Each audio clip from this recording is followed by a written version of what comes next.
Ndabasuje rero mbaye ikaze kuri Sobanukirwa 5 TV. Uyu munsi rero turasubiza ikibazo gikomeye abantu bakunda kwibazaho cyane. Ni ikibazo kigira kiti ese kuki Imana yaremye abakene? Ese koko Imana ntishaka ko abantu babaho mu bukene, cyangwa hari indi mpamvu Imana yo ishaka abantu batigeze bamenya?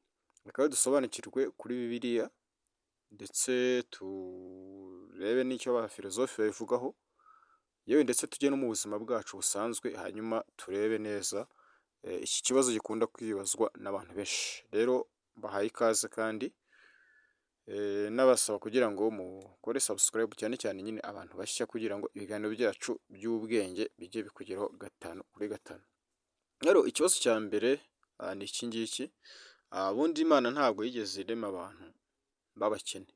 Icyo ni cyo kintu cya mbere ugomba kubanza kumenya. Burya Imana yo yaremye abantu, hanyuma ibahereza amahitamo. Ni ukuvuga ngo ubwayo yabaremye bafite amahitamo.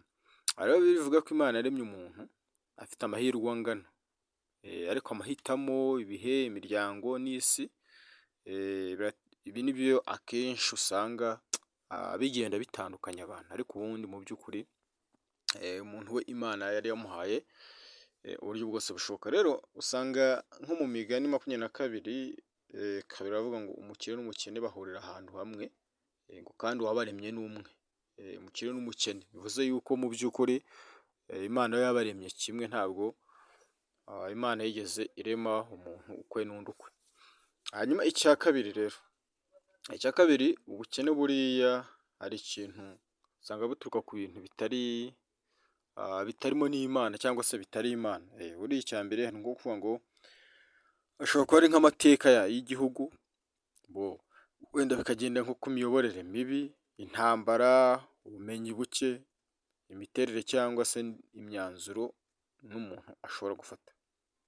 Rero Imana ntabwo mu by'ukuri ntiyigeze yohereza abantu ubukene, ahubwo abantu n'amateka nibyo bituma babaho. Bashobora kuba mu buryo butandukanye bitewe n'amateka y'igihugu n'imibereho ya buri gihugu, noneho cyangwa se n'amateka aranga icyo gihugu. Ugasanga nanone abantu barabaho mu buryo butandukanye. Icya gatatu, niyo ngo hari ubukene Imana usanga ikoresha kugira ngo abantu noneho bigire muri icyo kintu, cyangwa se bigire muri iyo situation. Rero ni ukuvuga ngo ubu si ubukene bwo kubabaza.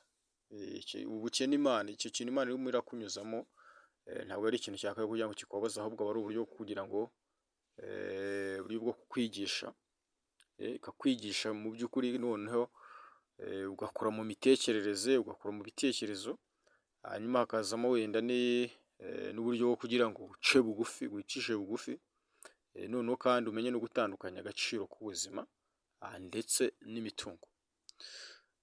Ni ukuvuga ngo rero icyo ngicyo nacyo Imana buriya iragikoresha kugira ngo ibyo bintu bibeho. Rero tugiye gukomeza turebera hamwe, twibaza ese wowe ubwawe ushobora kuba ujya wibaza ati ariko se ko ngerageza ibintu byose bishoboka, nkabigerageza ariko mu by'ukuri bikanga, bimeze gute? Rero komeza ukurikirane ikiganiro kugira wumve ugeze aho video yacu ibuze kurangira.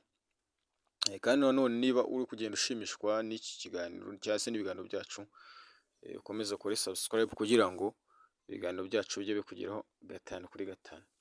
Hanyuma ikindi cya kane ni ukuvuga ngo hari nk'ubukene nanone. Usanga hari ubukene buva ku mico mibi cyangwa se n'imyitwarire.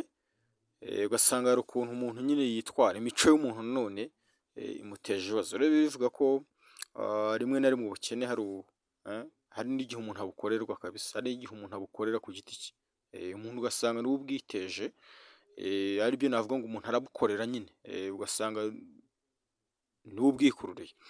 Ubwo bukene cyane cyane buturuka nko ku businzi. Ubusinzi butuma nyine umuntu adashobora kujera amafaranga afite, n'utwo twaba ari duke.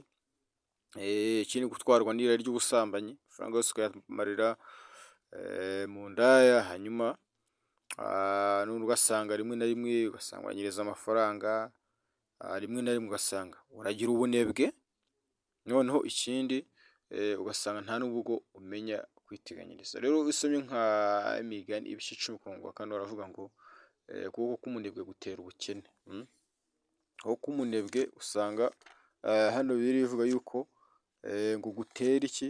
Gutera ubukene. Kubera iki gutera ubukene? Ni ukuvuga ngo utakoze mu by'ukuri buriya nta kintu ishobora kugeraho.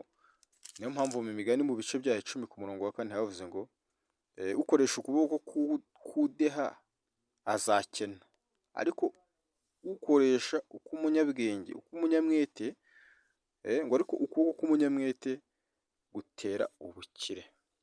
Urumva rero hari igihe rimwe na rimwe bishobora kuza ari abantu bagize gute, ari umuntu ubyikururiye. Hanyuma icya gatanu bivuga ngo hari ubukene rimwe na rimwe bubaho kugira ngo abantu bose bige gufashanya.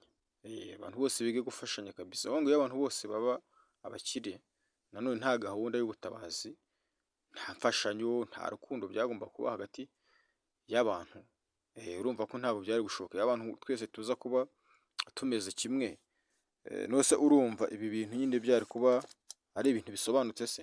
Wapi, ntabwo byari gukunda. Niyo mpamvu rero ubukene mu by'ukuri nabwo ari bwiza, kubera ko ibintu byabaye magirirane. Iyo usomye nko mu Gutegeka kwa 2 ibice 15 ku murongo wa 11 haravuga ngo kuko ari ntabwo abakene bazashira mu gihugu, nicyo gituma ngutegeka nti ntuzabure kuramburira iminwe mwene wanyu w'umukene w'umworo uri mu gihugu cyawe.